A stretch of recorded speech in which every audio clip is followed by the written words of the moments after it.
Assalamualaikum warahmatullahi wabarakatuh. Perkenalkan, saya Rizky Amanda Putri dari 5B Perpajakan dengan NIM 220 330 18. Di sini saya ingin menjawab soal ujian akhir semester Lab Komputer Akuntansi nomor 1 tentang setup database accurate.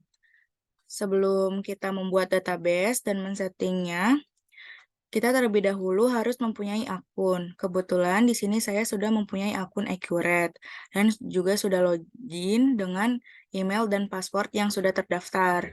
Sebelum kita menyeting database Accurate dan menginput data, kita harus membuat menu database dulu seperti yang ini. Dengan cara kita bisa mengklik tambah. Lalu kita memasukkan PT-nya, yaitu PT Surya Future. Bidangnya itu bidang other, lainnya bidang usahanya. Lalu kita pilih simpan. Kita pilih simpan.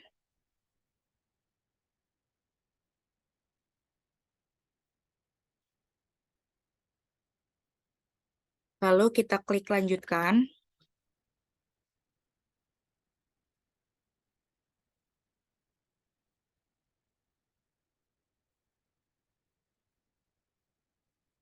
Nah, kalau sudah, kita bisa mengisi kategori usaha. Kategori usaha ini adalah distributor, sesuai dengan modul yang sudah diberikan.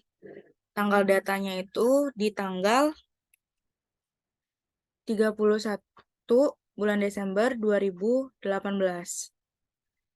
Metode biaya persediaannya itu FIFO, karena sesuai dengan modul yang sudah diberikan. Modul yang sudah diberikan. Di sini sudah tercantum bahwa metode perhitungan nilai persediaan itu dengan FIFO. Lalu setelah sudah, kita klik selanjutnya.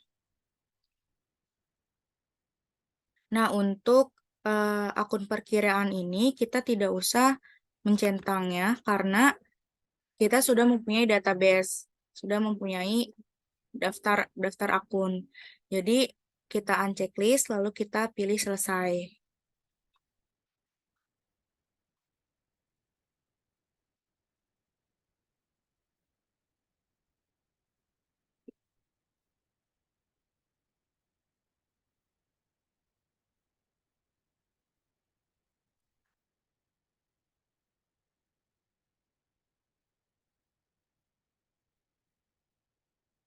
Nah, lalu kalau sudah, kita bisa ke menu pengaturan, kita pilih preferensi. Kita kita di sini kita mengisi eh, info perusahaan seperti telepon, faksimili, email, dan lain sebagainya sesuai dengan modul yang sudah diberikan. Pada modul di sini nomor teleponnya sesuai dengan kita copy ya. Lalu faksimilinya.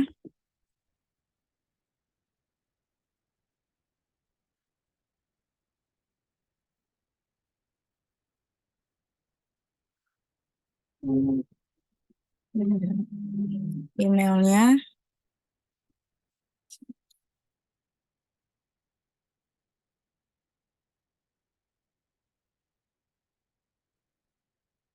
Tanggal mulai datanya sudah sesuai. Periode akuntansinya itu di Januari, Desember. Terus mata uangnya rupiah Indonesia. Terus alamatnya di sini adalah Jalan Kelapa Gading Utara.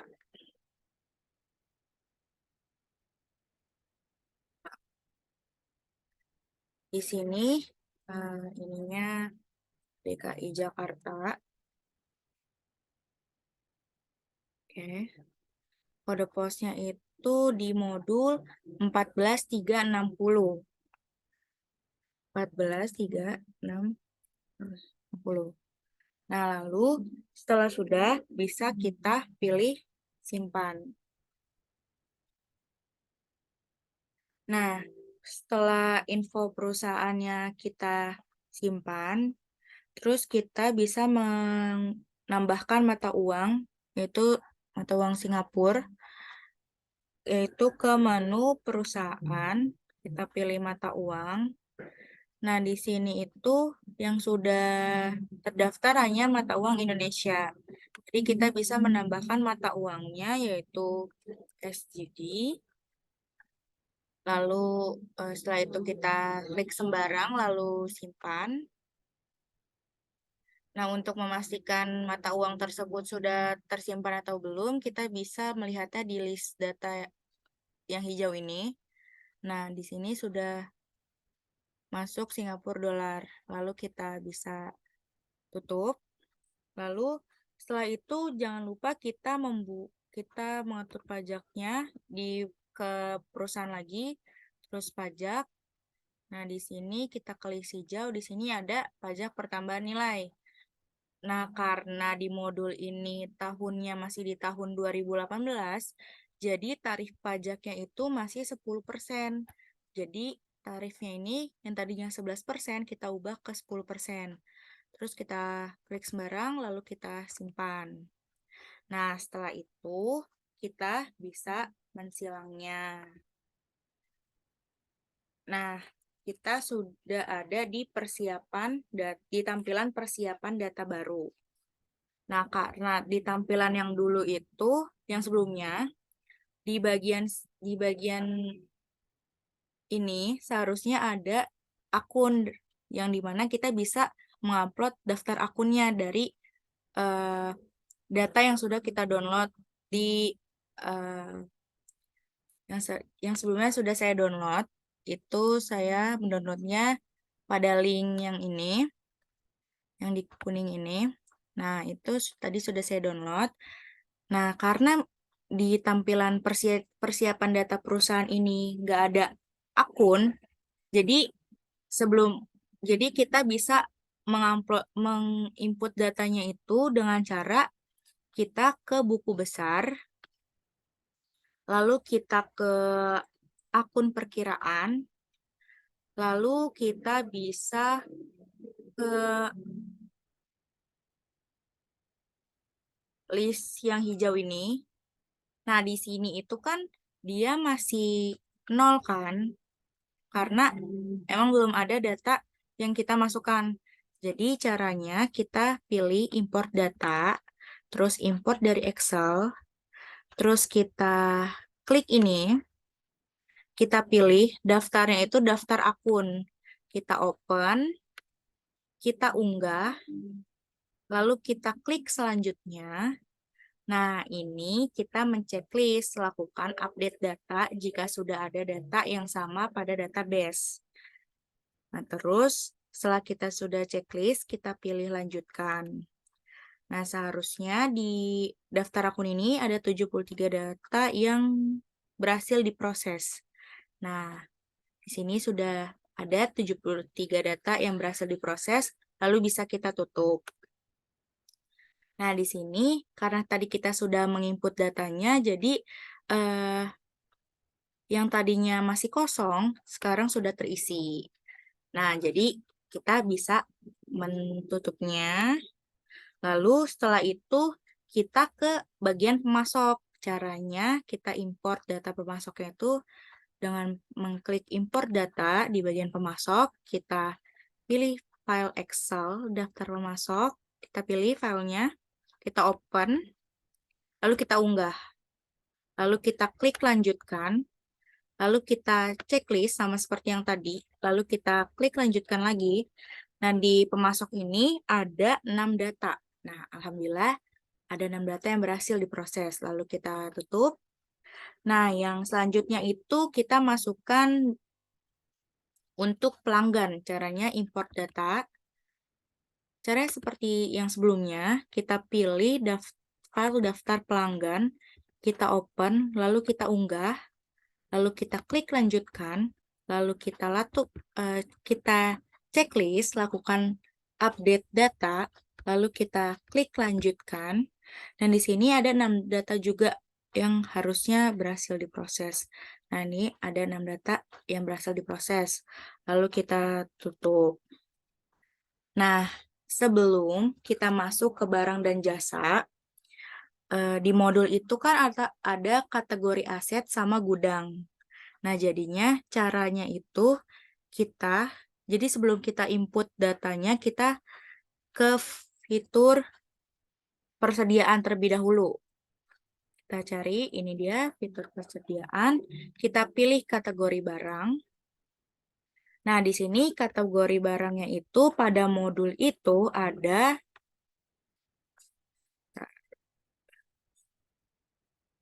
barang. Nah, ini aset, sorry. Oke, di sini daftar barang itu kategorinya itu ada kursi dan meja, lalu gudangnya di gudang depan dan belakang. Jadi kita ketik kursi barangnya, nama barangnya, kita klik sembarang, lalu kita simpan, lalu kita pilih meja, ketik meja, kita klik sembarang, lalu kita simpan. Nah, setelah sudah, lalu kita bisa memastikannya dengan melihatnya di list yang warna hijau. Nah, tadi kita kan memasukkan kursi dan meja. Nah, ternyata kursi dan mejanya ini sudah berhasil terinput, lalu kita bisa menutupnya. Nah, tadi kan di modul itu ada gudang depan dan belakang. Jadi, kita ke menu persediaan, kita pilih gudang. Nah, di sini kita masukkan gudang depan, kita klik sembarang, lalu simpan. Lalu kita ketik belakang,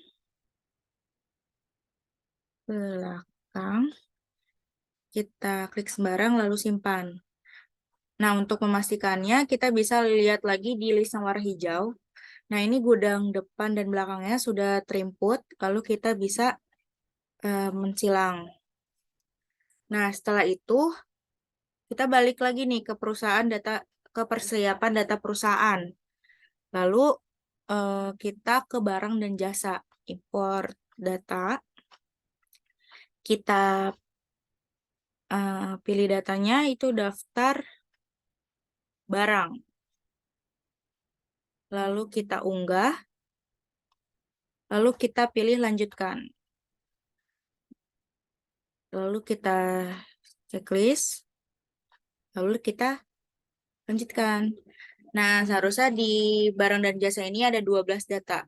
Alhamdulillah 12 data yang berhasil, kita tutup. Nah, habis itu data yang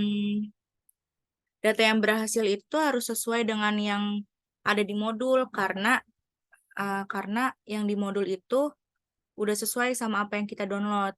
Nah, terus kan yang terakhir itu di modul ada aset tetap.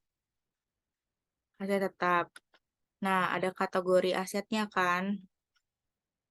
Kategori asetnya itu ada tanah, gedung, sama peralatan. Nah, caranya itu kita ke aset tetap dulu. Terus kita ke kategori aset. Terus kita klik. Tadi kan ada tanah. Kita ketik, kita klik sembarang lalu simpan. Terus ada gedung. Kita klik sembarang lalu simpan. Terus yang terakhir itu ada peralatan. Klik sembarang lalu simpan. Nah, buat mastiinnya kita bisa klik list yang warna hijau. Nah, ini tanah, gedung, dan peralatannya sudah berhasil disimpan. Nah, terus bisa kita keluar. Lalu kita ke aset tetap lagi.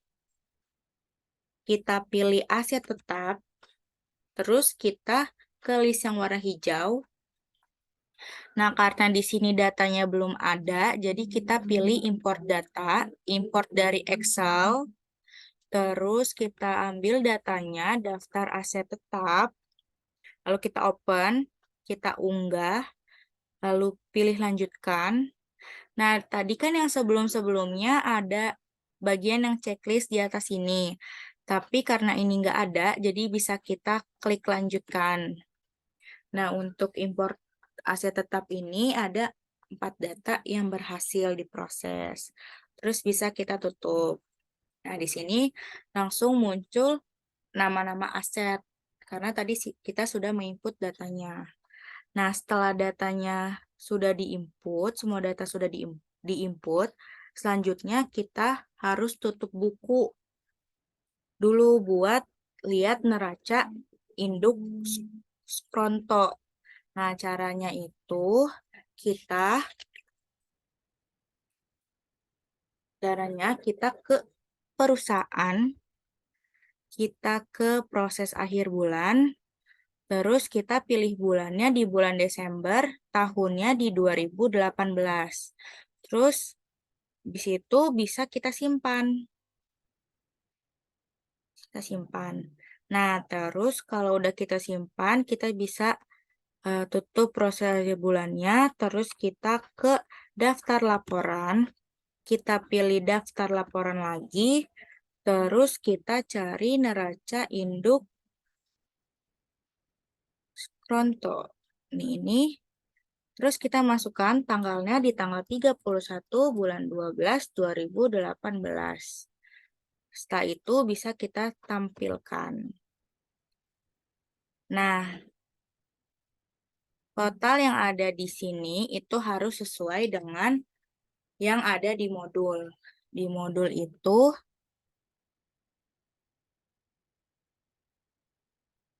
totalnya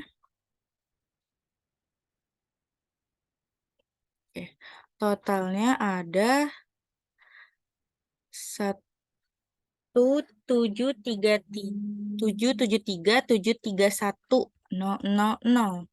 Nah, di sini sudah sesuai atau 1.773.731.000. Ini sudah sesuai dengan yang ada di sini, sudah sesuai dengan yang ada di modul yang sudah diberikan. Jadi, kalau sudah sesuai, kita bisa lanjut ke fitur pembelian atau fitur-fitur selanjutnya. Nah, untuk setting database dari awal terus sampai menginput data yang harus dimasukkan. Cukup sekian dari saya untuk menjawab soal nomor 1 mengenai setting database dan cara menginput datanya. Sekian, kurang lebihnya mohon maaf. Wassalamualaikum warahmatullahi wabarakatuh.